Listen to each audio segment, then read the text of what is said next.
Bonjour à tous et bienvenue dans ce Morning Bull Live. Nous sommes le 11 mars 2024.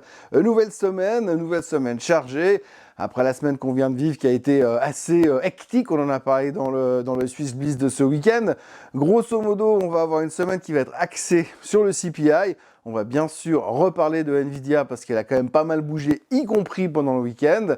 Et on va se poser beaucoup de questions sur ce que le CPI va pouvoir nous apporter, puisque je rappelle quand même qu'il y a quelques semaines, on nous a dit que ça valait pas grand-chose comme chiffre, mais qu'aujourd'hui, le marché est quand même scotché à ce chiffre pour savoir si la Fed va décider quelque chose au mois de juin, ou alors plus tôt, parce que tout d'un coup, il y aura une brutale plongée du CPI.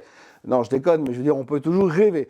Et puis autrement, on parlera également du PPI qui viendra plus tard cette semaine. Ce lundi, en tous les cas, on démarre très doucement. Les futurs sont légèrement en baisse. Le Bitcoin est au même endroit que d'habitude. Et puis, enfin que d'habitude, à la seconde près où on parle. Et puis de l'autre côté, il y aura encore le Japon.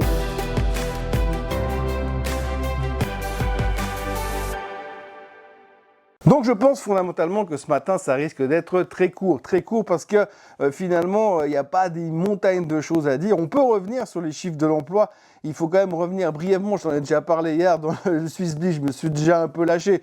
Mais donc je reviens sur le fait que ces chiffres-là sont quand même vachement bizarres, puisque on nous a annoncé vendredi, on attendait 200 000 créations d'emplois, ça sort à 275 000, donc c'est plus fort, donc c'est bon pour les marchés. Et puis de l'autre côté, parce que l'économie va bien sûr, et puis de l'autre côté, on a un taux de chômage qui monte à 3,9% et qui rassure la Fed comme quoi elle pourra baisser les taux. Ça, c'est la première chose de vendredi. Et puis alors, si on vient en arrière, eh bien au mois de décembre, on nous a annoncé une massive baisse par rapport aux chiffres précédents. Donc grosso modo, sur décembre et janvier, la correction, c'est 167 000 jobs en moins sur les 2 mois par rapport à ce qu'on nous avait annoncé. Alors je rappelle pour mémoire qu'au mois de décembre, on s'est marré, oh, les chiffres sont excellents, l'économie va cartonner, ça va vachement bien. Et puis en janvier, on a remis ça. Oh, les chiffres sont excellents, l'économie va cartonner, c'est fantastique. Et puis finalement, on se rend compte qu'il y a quand même 167 000 jobs de moins. Alors 167 000 jobs, pour faire juste une espèce de visualisation, c'est 2 stades de foot américains. Donc faut pas venir me dire que les mecs, ils ont raté un truc dans un coin parce qu'il y avait un papier coincé sous l'imprimante. Ils ont juste complètement foiré leur calcul encore une fois. Mais comme je le disais hier, je pense qu'ils n'ont juste pas le temps de le faire pour le publier le premier vendredi du mois. Donc les gars, publiez le deuxième, personne ne vous en voudra, mais au moins ils seront corrects ces chiffres. Enfin bref, tout ça pour dire qu'aujourd'hui, on va en parler quand même parce que ces chiffres de l'emploi étaient un peu biaisés, mais ils vont dans le sens du fait qu'au moins la Fed pourra baisser les taux, ça c'est la première chose.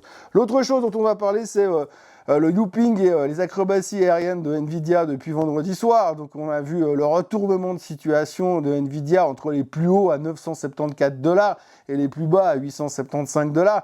Il faudra noter aussi que Nvidia a traité tout le week-end. Alors c'est pas une exception, c'est simplement qu'il y a des plateformes de trading qui traitent des actions 24 heures sur 24, les grosses en général. Alors n'essayez pas de mettre les pieds là-bas dedans parce que dans l'hypothèse où vous aurez déjà un accès, vous allez vous retrouver avec des gars qui ont des tailles conséquentes pour venir jouer là-dedans et qui sont experts dans ce genre de trucs, donc c'est très volatile. Et on notera que Nvidia a été très volatile durant le week-end puisqu'elle est passée de moins 3% à plus 6%, elle est redescendue à moins 2%. Bref, des swings assez spectaculaires sur le titre durant le week-end. Alors bien évidemment, les volumes n'ont rien à voir avec ceux qui sont traités d'habitude en bourse, mais on voit que ça s'excite quand même pas mal autour de ça.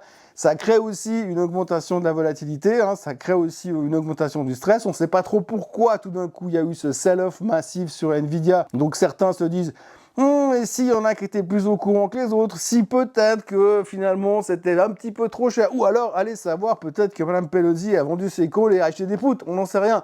Chose est-il que du coup, il y a pas mal de doutes qui circulent sur Nvidia et ce sera une des thématiques de cette semaine, savoir si est-ce qu'on est allé trop vite, trop loin et puis que c'est un peu Icare qui est en train de se brûler les ailes, ou est-ce que simplement c'était juste une petite étape dans la hausse. Je rappelle quand même pour mémoire qu'il y a quelques semaines, Supermicro s'est pris 30% dans la journée et qu'aujourd'hui elle se traite plus haut qu'à l'époque. Le rebond était quand même spectaculaire également, donc on sait que sur ce type de titre, eh bien ça se traite quand même un tout petit peu comme de la crypto, donc tout est possible et ça peut aller très vite dans les deux sens. Techniquement, sur Nvidia, on ne peut pas nier le candlestick est immonde, mais on a déjà vu des exemples ces derniers temps sur d'autres actifs un petit peu volatiles ou sportifs, comme quoi ça ne veut pas dire grand-chose.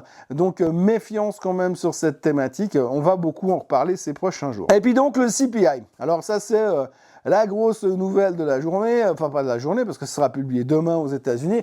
Donc le CPI, Aujourd'hui, on sait que depuis 3 mois, ça remonte gentiment. C'est pas fulgurant, mais ça remonte. Hein. Donc à partir de demain, ils vont donner le nouveau chiffre. Alors, ce que tout le monde attend, c'est un non-event. Alors, on n'a même plus envie qu'il baisse. Enfin, s'il baisse, c'est bien, mais a priori, il ne devrait pas baisser. Mais s'il fait la même chose que le mois dernier, bah, on dira « Ah, c'est bon, ça, c'est une preuve comme quoi il va en direction des 2%. » Alors, je ne sais pas où c'est que c'est une preuve, mais en tous les cas, c'est comme ça que le marché est prêt à l'interpréter. On voit aujourd'hui que ce que le marché veut voir, c'est que l'inflation ne monte plus. Et si l'inflation ne monte plus, eh bien on dira, bah voilà, la Fed a le chemin grand ouvert, la porte grande ouverte pour aller baisser les taux, aller au mois de juin, comme ça on se laisse une petite marge de manœuvre pour voir si tout fonctionne comme prévu. Alors ce que je trouve assez intéressant, c'est qu'on sait aujourd'hui qu'ils ne baisseront pas les taux la semaine prochaine, parce que le meeting de mars, c'est le 19 et le 20 mars. Mais par contre, on est déjà en train de se dire, oui, mais on sait qu'ils ne les baisseront pas non plus en mai, mais par contre, ils les baisseront en juin. Donc là, on est déjà très au clair. Entre deux, il y aura encore beaucoup de CPI, beaucoup de PCE, beaucoup de chiffres manipulés des NFP. Mais en tous les cas, pour l'instant, on a l'air d'être plutôt convaincus qu'on va effectivement baisser les taux au mois de juin, comme on était convaincus qu'ils allaient baisser en mars. Enfin bref, c'est une autre histoire. Mais chose dit que le CPI de demain sera un petit peu la clé de cette semaine. Bien sûr, il y aura le PPI pour confirmer derrière. Certains disent quand même attention parce que le prix du gaz a augmenté aux États-Unis, donc ça pourrait quand même avoir des conséquences sur le CPI. C'est pas non plus très grave parce qu'il y a un autre CPI, le corps, où dedans on a enlevé les trucs volatiles comme l'énergie, comme le logement, comme la bouffe, qui sont pas très importants.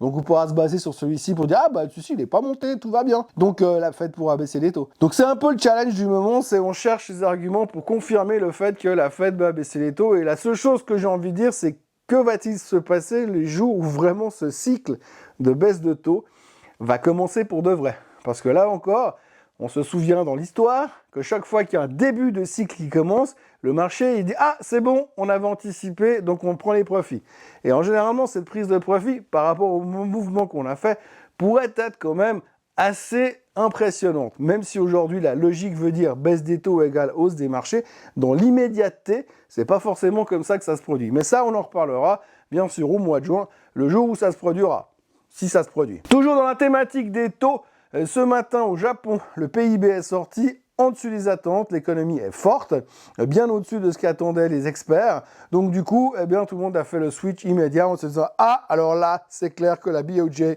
elle va pivoter, elle va quitter les taux zéro pour commencer à envisager peut-être de monter ses taux. » Forcément, eux, ils sont pas tout à fait dans le même cycle que nous aujourd'hui. Mais donc voilà, on attend vraiment ça du côté du Japon. Donc résultat, le résultat ne s'est pas fait attendre. Le Nikkei s'est pris 3% dans les dents ce matin, juste parce que tout d'un coup, on pense qu'on va quitter cette politique de taux zéro au Japon.